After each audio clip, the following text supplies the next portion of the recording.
বাবাজি হযরত আবু বকর সিদ্দিক রাদিয়াল্লাহু তাআলা আনহুর খেলাফত আমলে বাবাজি একজন বৃদ্ধ লোক ছিল, বয়স্ক মহিলা। কি বয়স্ক মহিলা ছিল বাবাজি? ওই মহিলার কোনো পুরুষ ছিল না, সে একা একা বাসায় বাস করত, তাকে সহযোগিতা করার কেউ ছিল না।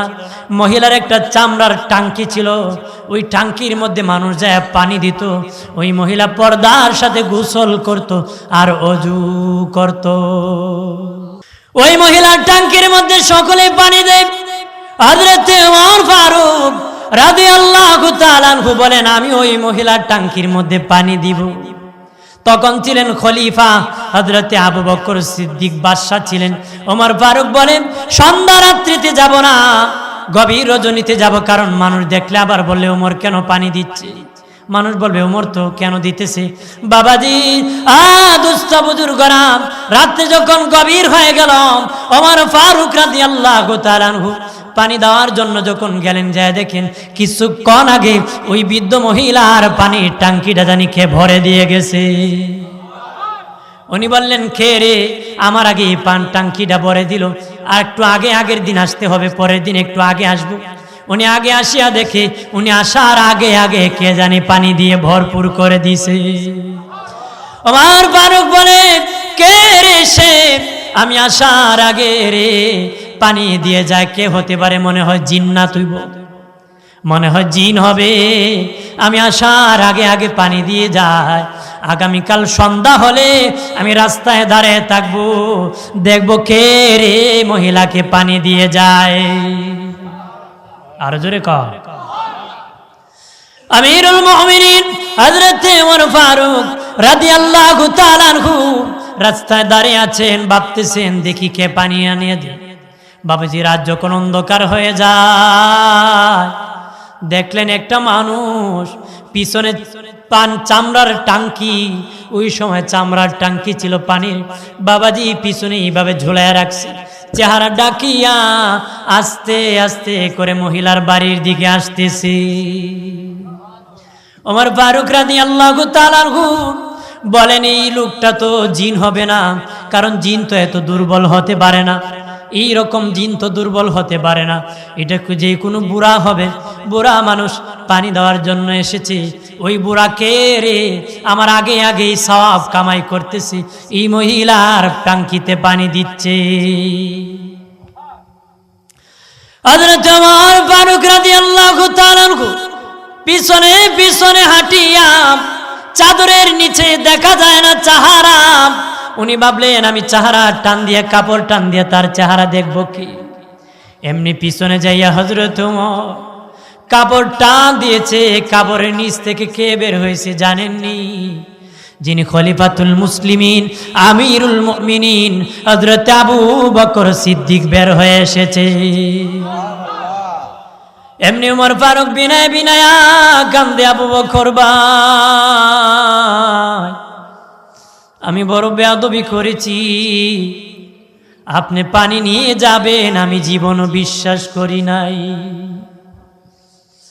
আপনি খলিফাতুল মুসলিমিন, আপনি একজন বাদশাহ, আপনি বাদশাহ হইয়া একজন মহিলার টাঙ্কি ভরে দিবেন, আমি ওমর জীবনে বিশ্বাস করি নাই গো। ওগো আবু বকর ভাই, যদি জানতাম পিছনে টান দিতাম না, বড় বেয়াদবি করেছি আবু বকর ভাই, আমি বড় হতভাগা গো। আমি জীবনে কোনোদিন তোমার আগে কোনো আমল করতে পারি নাই। আমি ওমরকে কেন আমার মা জন্ম দিল, আমি তোমার আগে কোনোদিন কোনো নেক কাজ করতে পারি নাই, আমি কোনোদিন তোমার কাছে নেক কাজ করতে পারি নাই। কোন আবু বকর জানেননি যে আবু বকরের আমল নামা হাসরের মাঠে না দিলে বিচার শুরু হবে না রে। যে আবু বকরের আমল নামা না দিলে হাসরের মাঠে বিচার শুরু হবে না। আল্লাহ বলবেন, হাবিব আমি ভয়ঙ্কর, আমি যদি আমল নামা দেখি আমার পছন্দ হবে না। আমি বলেছি দিনের বেলা রোজা রাখো, আমার বান্দা দিনের বেলা খায় আর ফাজায়, আমি যখন সেটা দেখব আমার রাগ গুসা উঠে যাবে, আমি কাউকে জান্নাত দিব না, আমি আমল নামা দেখব না। আপনি যাকে খুশি গো নবী তাকে নিয়ে জান্নাতে চলে যান। আল্লাহ নবী বলবেন মালিক যদি এইভাবে আপনি আমল নামা না দেখেন ভালো মন্দের পার্থক্য হবে না, একটু দেখে নেন ভালো মন্দের পার্থক্যের জন্য। আল্লাহ বলবেন না না না, নবী বললেন আল্লাহ একটা আমল নামা দেখেন, যদি ভালো লাগে তাহলে বাকি আমল নামা দেখবেন, নতুবা আর দেখাবো না। এমনি আল্লাহ বলবেন হাবিব ও দোস্ত একটা আমল নামা দিয়ে দাও। এমনি আমার নবী একটা আমল নামা দিবেন, আর এই আমল নামা দেখিয়া আল্লাহ বলবেন আমার বান্দার আমার গুলামের এত সুন্দর আমল, আমার বান্দার এত সুন্দর আমল, আমার দিনে আল্লাহ নিজে যার আমল দেখে খুশি হইয়া যাবেন, খুশি হইয়া বিচার শুরু করবেন। সেটা আমল নামা হলো হযরত আবু বকর সিদ্দিকের। হযরত ওমর বলেন এ আবু বকর ভাই, আমি জানতাম না আপনি এইভাবে মহিলার ট্যাঙ্কির মধ্যে পানি দিবেন, আপনি একজন খলিফাতুল মুসলিমিন, যদি আমি জানতাম আপনার পিছনে আমি টানাটানি করতাম না রে। একজন খলিফা হইয়া এমন আদর্শ বৃদ্ধ মহিলার পানি দিয়েছে, বৃদ্ধ মহিলার পানি দিয়েছে। আমরা তো আর খলিফা না, আমরা তো আমির আর রাজা বাদশা না, আমরাও মানুষের সহযোগিতা করব। এটাই হলো সাহাবীদের আদর্শ, আর সাহাবীদের আদর্শ যারা মেনে নিবে তারাই হলো অরিজিনাল সুন্নি। কথা বলেন না? সাহাবীদের আদর্শ যারা মানবে তারাই অরিজিনাল সুন্নি। আল্লাহু আকবার বলেন না? ও বাবাজি পায়ে ধরে বলে যাই, নবীর আদর্শ থেকে দূর হইও না রে, সাহাবীদের আদর্শ থেকে দূর হইও না। চিন্তিত হও, চিন্তিত হও, ভয় করো আল্লাহকে, আর নিজেকে জান্নাতি জান্নাতি বলে স্লোগান দিও না, নিজে বড় আমলদার বলে বলে বলিও না। হাসপাতালে বসিয়া চোখের মধ্যে এইভাবে মালিশ করে বলিও না চোখে বড় ঘুম হয় না। কারণ কি? গত রাত্রে তাহাজ্জুদ পড়েছিলাম এই জন্য ঘুম হয় নাই। বাট এইভাবে আমলের প্রশংসা করে। ওয়াজ করছে জীবনে একবার, আর বছরই খালি গফ করে, কথা হয় না, মরার আগ পর্যন্ত খালি গফে, ওজের গফ, খালি ওজের গফ। যদি কেউ হজের আলোচনা ইমাম সাহেব করে, এবার আপনি বেশি বুঝুন মিয়া, হ্যাঁ আমি ওজ করে আছি, হ্যাঁ বেটা ওজ করেছি আইনদার যদি জিজ্ঞান কোন জায়গায় গেছেন এটা করতে পারতো না, কিন্তু আপনাকে যাওয়া লাগে না কোরআন হাদিস থেকে হুজুর জানে, হুজুর জানে কিনা? হুজুরের কাছে কোরআন হাদিসের বর্ণনা আছে হজ সম্পর্কে, কথা বলেন ঠিক কিনা? তুমি তো গিয়েছো ঠিক, কিন্তু অন্ধকারে গিয়ে গফকে খালি গফ করলা, আমলটা তো ধ্বংস করে দিলা, কথা বলেন ঠিক কিনা? কিন্তু হজের উপর অটল থাকলে একজন হাজি 400 মানুষকে সুপারিশ করে বেহেশতে নিতে পারবে, যদি ইস্তেকামত এই হজের উপর অটল থাকে। সুবহানাল্লাহ বলে না? কিতা থাকতে হবে হজের উপর। আর নিজেকে ছোট মনে করেন, লোকে যাকে বড় বলে সে বড় হয়, নিজে যাকে বড় বলে সে বড় নয়, কথা হয় না? লোকে যাকে বড় বলে সে বড় হয়, নিজে যাকে বড় বলে সে বড় নয়।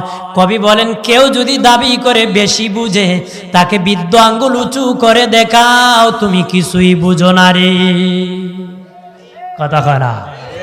এ বৃদ্ধ আঙ্গুল উঁচু করে দেখাও, তুমি ঘোড়ার ডিম বুঝো, ঘোড়ার ডিম, ঘোড়ার ডিম, কথা কয় না? ঘোড়ার ডিম কি? ঘোড়ার ডিম আমি প্রায় কই বোঝানোর জন্য। একবার বাজারে গেছিল, ডিম খাইতো। কি খাইতো? দেখো ভাই ডিম আছে, কয় জাত আছে? 3 জাতের ডিম আছে, হাঁসের ডিম, মুরগির ডিম, ঘোড়ার ডিম। বেটা জীবনে ঘোড়ার ডিম খাইছি না, আজকে না খায়া বাড়ি যেতাম। ভাই ঘোড়ার ডিম তো সবার শেষে বিক্রি করি আমি, বসো তুমি। তা হাঁসের ডিম শেষ, মুরগির ডিম শেষ, বেটা কাঁচা আড়ায় জাগা বাড়ি। ভাই আমার ডিম কইটাই ঘোড়ার ডিম, যাওগা বাড়ি, যাওগা কই বাড়ি। ঘোড়ার ডিম মানে কিছুই। বন্ধনে আমার খেয়াল করেন, নিজেকে নম্রতা ভদ্রতার দিকে ছোট মনে করবেন। নিচু খেতেতে পানি আসে, উঁচু খেতে পানি আসে না, কথা কয় না? এইখানে পানি ডাললে নিচে যাবে, নিচে ডাললে আরো নিচে যাবে, উপরে উঠবে না রে।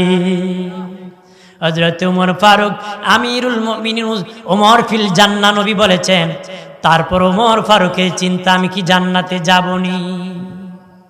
আমি জান্নাতে যেতে পারবো?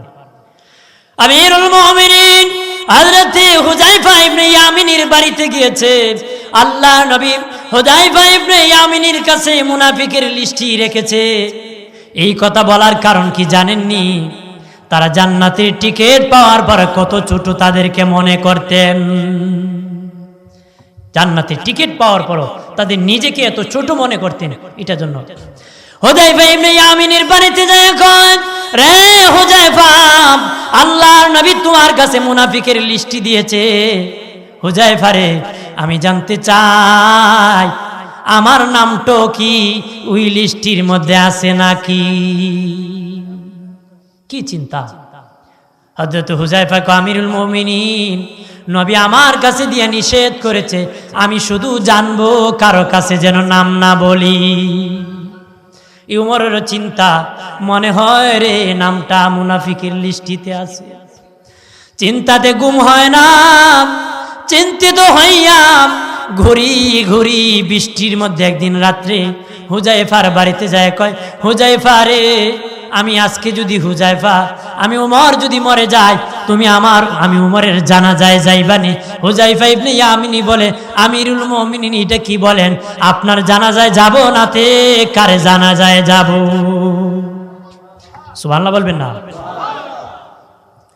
আমিরুল মুমিনিন ওমর ফারুক বলেন, হুযায়ফা, ওই দিন যখন আমি বলেছিলাম আমার নাম আসেনি, তুমি তো বলো নাই, ওই দিন থেকে আমি চিন্তিত হয়েছিলাম।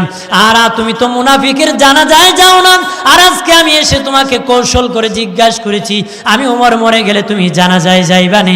যেহেতু বলেছ আমি উমরের জানাজায় যাব, আমি নিশ্চিত হতে পেরেছি আমার নাম মুনাফিকের লিস্টিতে নাই। তারপরও আমি উমর ফারুকের চিন্তা আল্লাহর নবী বেজার হয়ে যায়। আমার প্রাণের বাবাজি, এই জন্য চিন্তিত হও, কান্নাকাটি করো, আল্লাহর কাছে মাপ চাও, আল্লাহর কাছে ক্ষমা চাও, তওবা করো, ইস্তেকামত থাকো। সৎসঙ্গে স্বর্গে বাস, অসৎ সঙ্গে সর্বনাশ। ভালো মানুষের সঙ্গ লাগাও, ভালো মানুষের কাছে সঙ্গ লাগাও, ভালো বন্ধু বানাও, ভালো বন্ধু বানাও। ভালো বন্ধু বানাইলে যার সাথে যার ভালোবাসা, তার সাথে তার জান্নাত হবে। আরো জোরে বলেন না, আরো জোরে বলে, আর আসতে বলে। কি কি শিখি এখানে কি এটা দূর করেন না, দূর করেন, দূর করেন, এ নিয়ে যাও, নিয়ে যাও। নাপাক মুসলমানের এখন কুকুরের সাথে প্রেম, প্রতিবেশীর সাথে দুশ্মনী। কথা হয় না, জোরে কর না। কুকুরে চুমু দে, বাইরে বাড়ি দে। কথা হয় না। কুকুরের সাথে প্রেম করে লাভ নাই, কুকুর হলো নাপাক। কথা বলেন ঠিক কিনা? জোরে বলে।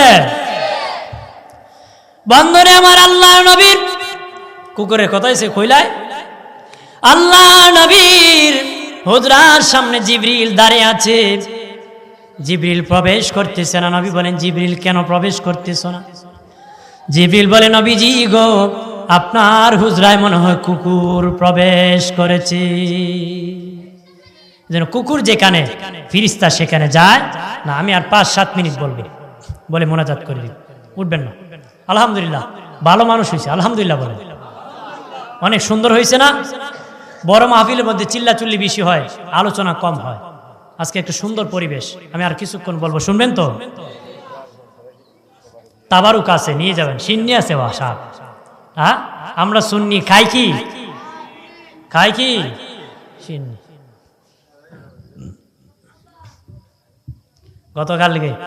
গতকালকে গিয়েছিলাম উত্তরবঙ্গ, সিরাজগঞ্জে গিয়েছিলাম, বুঝছেন? অনেক জার্নি হয়েছে। সকালবেলা বেরোইছি, পরের দিন সকালবেলা আসছি, আজকে সকালে আসছি। আপনার চেয়ে তো আর আমার চেয়ে তো আপনারা বেশি ক্লান্ত না। একটু সময় দেন, সমস্যা কি? আমি তো কথা বলতেছি, আপনারা শুনতেছেন, শোনেন, এটাও নাজাতের উসিলা হতে পারে। বন্ধনে আমার, আল্লাহ নবী আয়েশা সিদ্দিকা রাদিয়াল্লাহু তাআলা আনহাকে ডেকে বললেন, আমার ঘরে কি কোনো কুকুর চানা প্রবেশ করছে নাকি? মা আয়েশা বলেন, আপনার নাতি খেলতে খেলতে কুকুর হুজরায় প্রবেশ করেছে। নবী বলেন, বের করে দাও, ভালোভাবে ঝাড়ু দাও। আর হাসানকে হুসাইনকে ডেকে বললেন, নাতি কুকুরের সাথে কোনো খেলা নাই, কুকুর হলো নাপাক। কুকুর হলো কি? নাপাক। কক্সবাজারে গিয়েছিলাম, চট্টগ্রামে গিয়েছিলাম বাবাজি, একটা মেল ফ্যাক্টরির সামনে আমি দাঁড়িয়েছিলাম বৃষ্টির কারণে। তখন একজন দারোয়ান আমাকে বলল, আমাদের এই ফ্যাক্টরির মালিক কুকুরকে বড় ভালোবাসে। কুকুরকে কি? কুকুরকে নিয়ে চুমাচুমি করে। বহু কর্মচারীর চাকরি গিয়েছে, কুকুর যখন আসে হে কুত্তা কইছিল, এই জন্য চাকরি চলে গেছে। কইছিল হে কুত্তা, ধর কুত্তা, আমার কুত্তার এবার ধমক দিলে এই জন্য চাকরি নট হয়ে গেছে। হ্যাঁ, নিজের চরিত্র ভালো না, কুত্তার সাথে ভালো ব্যবহার দিতে চায়, কারণ নিজের চরিত্র তো কুত্তার চরিত্র হয়ে গেছে। তো এই জন্য কুকুরে তো হে কুকুর কইল, খারাপ হয়ে গেছে। কথা বলেন ঠিক কিনা? কুকুরের সাথে প্রেম ভালোবাসা হতে পারে না। পা যে শরীরে কি বিজা, শরীরে কারো জামা লাগলেই জামা দিয়ে নামাজ হয়, জামা দিয়ে নামাজ হয়। এখন মানুষ কুকুরের সাথে ফ্রেন্ডশিপ করছে, মানুষের সাথে দুশ্মনী করে। কথা বলেন ঠিক কিনা? দলীয় কারণে ভাই ভাইয়ের দুশ্মন হয়ে গেছে, কিন্তু এই দুশ্মনী থাকবে কই দিন? কথা বলেন ঠিক কিনা?